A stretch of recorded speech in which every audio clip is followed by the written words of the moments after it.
Hello golfers, welcome back to JD Golf TV, your home for playing better, faster. Today's video is going to be really important. I'm not going to hit a darn golf ball. We're going to talk about how to play golf.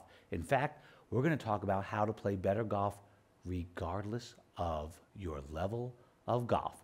The pros can take this advice just like juniors, college players, regular guys, regular girls, even folks who have jobs and only get to play golf once a week. So let's get after it.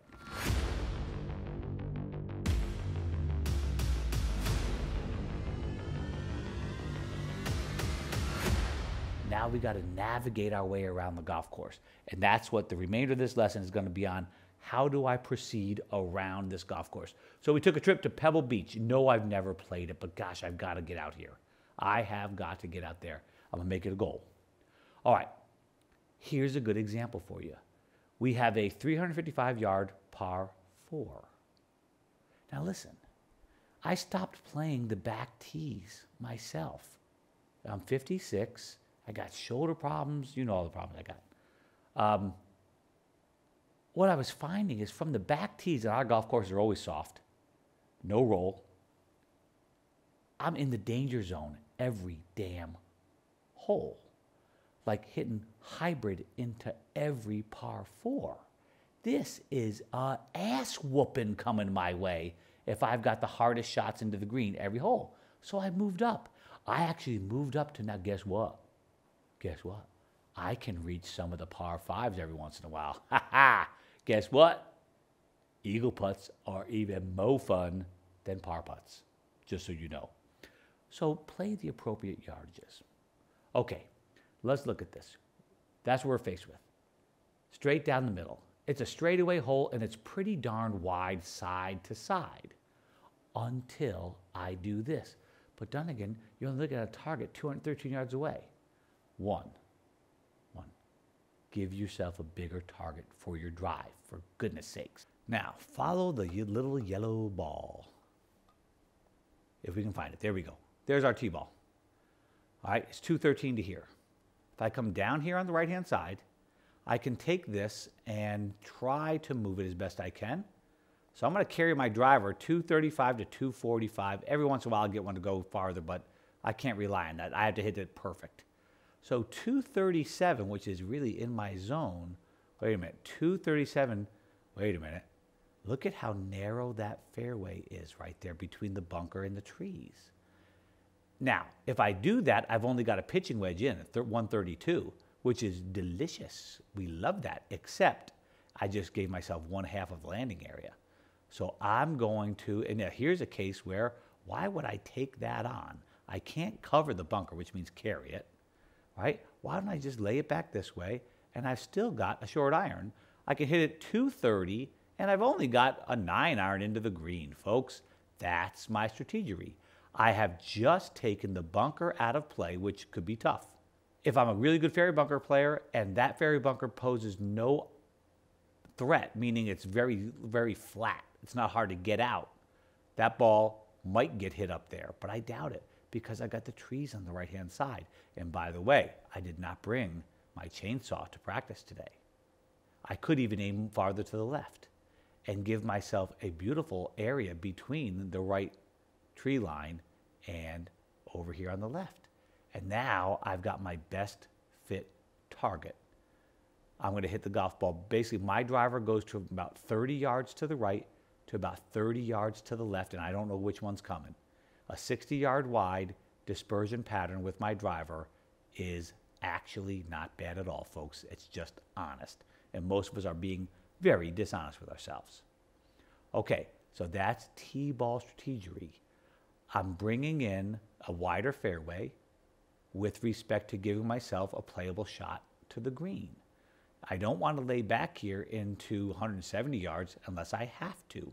And yes, there are times that I have to. Right? Remember something. On hard holes, bogeys don't suck. On easy holes, give me an easy shot. I'm cool with that. These greens are tiny here. All right. Now, when I go into this green, I can take my ball here. Isn't TrackMan fun? All right, so there I am hitting 149 yards, and this pin is right in the middle. And there's deep bunkers, both sides. This ball looks like the flag is just right of dead center of the green. This ball is going to go in the fattest side of the green, which is between this edge and this edge. That's the fattest side, and about 1 yard left of that pin. That is my smart target that can fit my range of dispersion the bestest. These greens are tiny here. In fact, there was a graphic on Twitter that you could fit the entire front 9 greens on one green at St. Andrews. That's cool. Got that? So, middle hole location, don't worry about it too much. One of the most iconic par 3s in the game of golf. You can hit everything from sand wedge to 4-iron on this green. I've never been here. I got to go. And by the way, you're looking right into the ocean. And what you're going to start to want to think is, okay, don't hit it in the water. Stop, call time, throw the penalty flag, and go, you have your head firmly up your butt. Wait a minute. Wait a minute. It's only 110, right? And the hole's cut back on the green. Now, I had this one girl got a scholarship to college, Virginia. She's an animal. And she's telling me that she's going to hit this club, I think it was 8-iron, between 142, might have been her 9, and 144 every time she hits it. And I go, seriously? So I give her the softest test of dispersion ever. And I have her hit shots off of a mat. No target, no scorecard, no hazards, no weird lies. And turns out that softball test resulted in an 8-yard dispersion front to back, and that was actually extremely good. Now, which one's she going to hit? Is she going to hit the one that's at the beginning of that dispersion pattern or the end of that dispersion pattern? She doesn't know. And as long as she thinks she's going to hit it this exact distance, she's going to pick poor targets and end up missing greens that she should never, ever miss. That is the truth for every level of the game. So in this green, the hole is cut back, long sucks, but it's only a wedge. My side-to-side dispersion with a wedge is not bad at all, okay? It's only about 4 yards left to 4 yards right. Okay, that pretty much fits on that green. My dispersion with a wedge is more front to back. Now, in this case, I would be hitting not a 110 shot, because if I try to hit it 110 and I flush it and it goes over that green, well, it's real hard to hit the golf ball while you're trying to swim. So I'm going to play the golf ball to go between 100 and 105. Okay? That gives me a big giant range. And if I miss this thing, it's going to go on the front of the green and roll to the middle. If I hit it good, it's going to roll, it's going to bounce right about 100 to 105 and roll up a little bit. And if I flush it, it's going to fly to the flag and still never be able to go over. I hope that is very clear. When I ask you, how far do you hit your 7-iron? And you tell me 155, I will tell you you're full of poop. If I really figure it out, your range is probably 15 yards from your flush puppy where you just absolutely roast it to a little bit of a miss hit that comes up on that short end of your dispersion. It's 15 yards, guaranteed. It's probably more. Now, that says, how do you get to a back hole location? You accidentally flush one. That's the only way. Don't fly it to a back hole location. I was watching golf with the wonderful Francine Dunigan this morning, and I watched guys on this little tiny wedge shot. These are world-class players. Fly this golf ball right over the flag, right over the green with a wedge, because they have perfect control over the distance, correct? Oh, there's wind out there too. Yeah. Boink. Guy makes a double with a wedge in his hand. That is unforgivable. And if you think about a professional golfer, how much money that just cost that guy making double with a wedge. I taught a guy played on tour, Sean O'Hare, and he said, I thought you said I can't gain strokes with a wedge. I said, you can't because these guys are good with a wedge. But you miss a green with a wedge, you are lapped by the entire field. Well, except those two morons that just flew the green with a wedge. Folks, I'm telling you, it's not about more birdies. It's about fewer bogeys and others. Trust me on that. So that would be my theory here. The only way you get back to a back hole location is accidental. And by the way, the highest scoring averages, this is coming from my friend Scott Fawcett, who's a great guy, by the way. On tour, if the hole's up in the front, the guys come up short and make the most bogeys with a front hole location because they're just playing the number instead of the dispersion pattern, right? So with a front hole location, if you put water in front, almost nobody ever goes in the water. So when forced to not be idiots, they control their distance. But with nothing in front, they come up front of the green, spin it back, boink, bogey.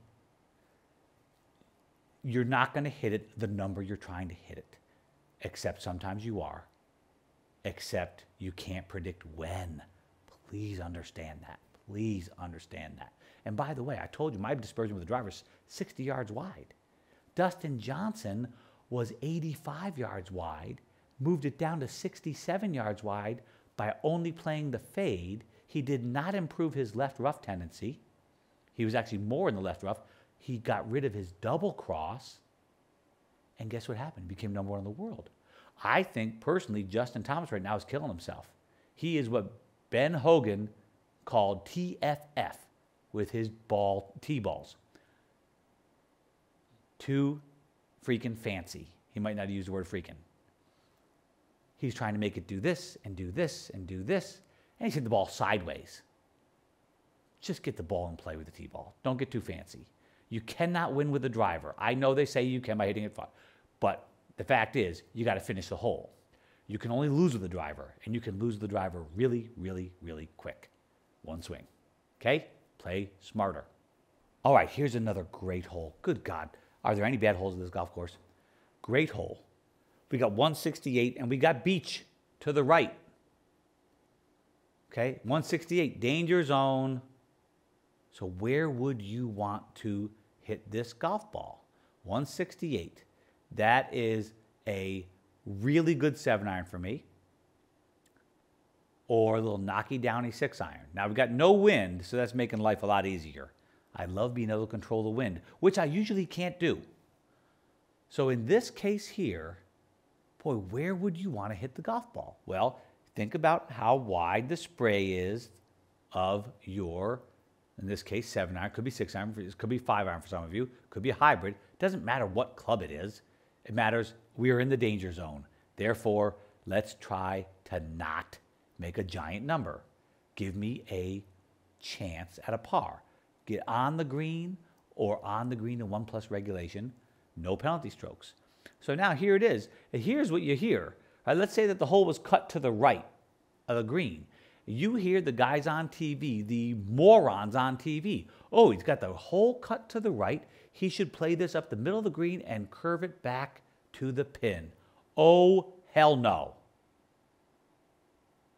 That's the assumption that I need to make 18 birdies. So I'm teaching one of my boys. We're having a talk. He's playing professional golf. Unfortunately, did not get past the mini tours, but he's a great kid nonetheless. And I love him dearly.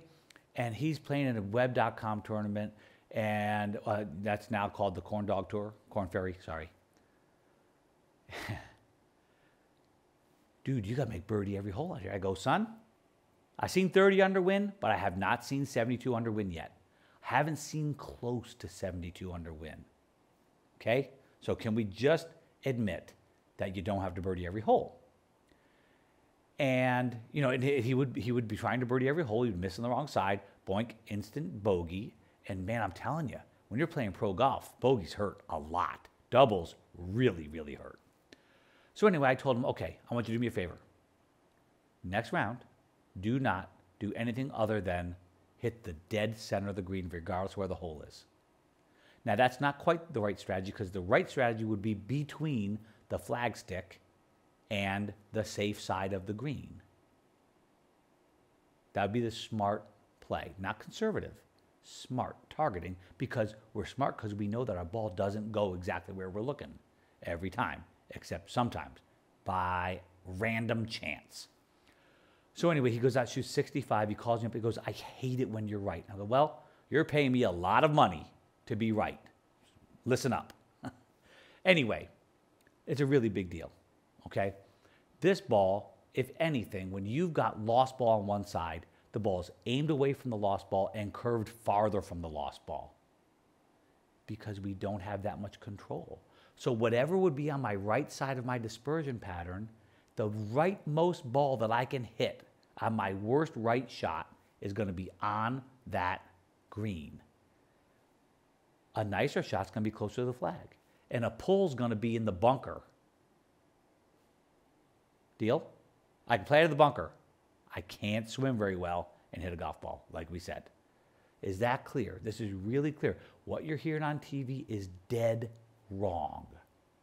Even the best players in the world, I ain't seen 72 under yet, right? Everybody in the world needs to make fewer bogeys. And the pros don't need to make more birdies. Trust me, I'm telling you right now. Just think about it when you're watching golf on TV, which I hope you do, so you see some of the dumb stuff that even the best players in the world do. Oh, baby. How about this sucker? I got to get out here. I'm just going to have to. This is incredible. Look at that hole.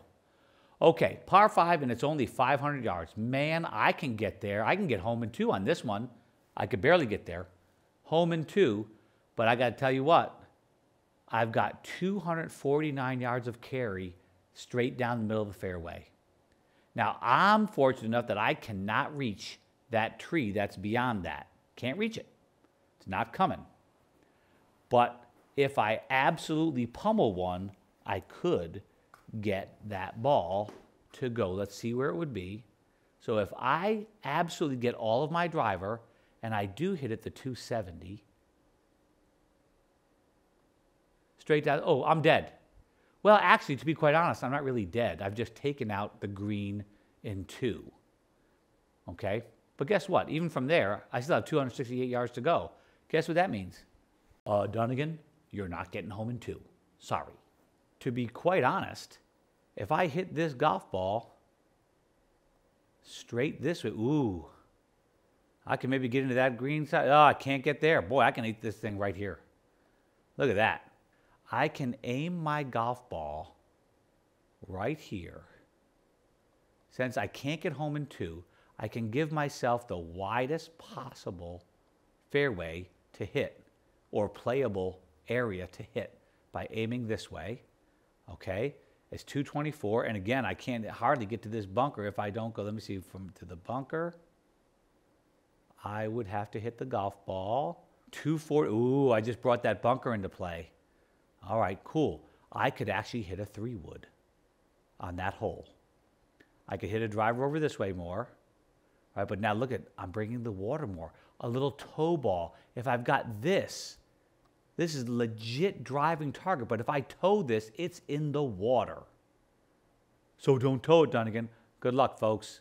So let's say I did hit my 3-wood out to here, or even driver, and I hit my average driver, it's okay. Let's say I get there, I get to 232. Lower stress kind of T-ball laying out there. I can't get there in 2 anyway. Again, even if I hit it up in here, I still can't get home. So what's the point, right? Are we here to try hero shots or beat somebody's butt? I got 278 up to the green. Guess what? Ain't getting home in 2. So what I want me to do is to give me a nice wedgie, because everybody likes a good wedgie. When we're thinking about this, the closer I get down to here, right? So 217, that's my hybrid. All right, we're getting into my 4-wood. Okay, yeah, somewhere around there with my 4-wood. All right, the shot's not getting any easier. You see that? Now I'm coming in over the bunk. And 66 yards, and I got to tell you the truth, most people kind of suck inside of about, well, some 80, some 70 yards and in.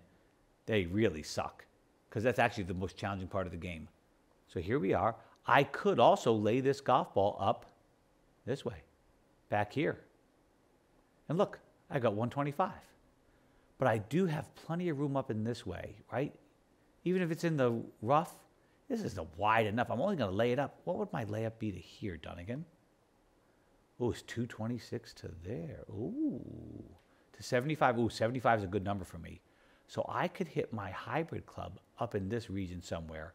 I'd have enough speed on my wedge shot to stop it on the green. Whereas so I start getting closer, it's harder to stop the ball because I can't get so much spin on it. So I might lay this back here. But if I wasn't feeling good about my hybrid or my long iron, I could lay it back here. And look at how wide my landing area is, giant. And I still only have 121 in. These are the things you gotta be thinking about. And this green is super tiny, but it is.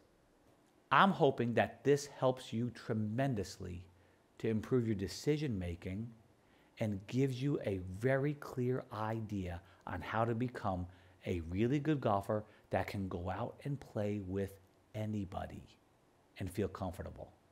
All right, folks, play smart. Get that ball in play. Hit that second ball solid. Get you a good wedgie. Don't three putt. Make more than your share from 3 to 5 feet. And you're going to be really good at this game. All right, get after it.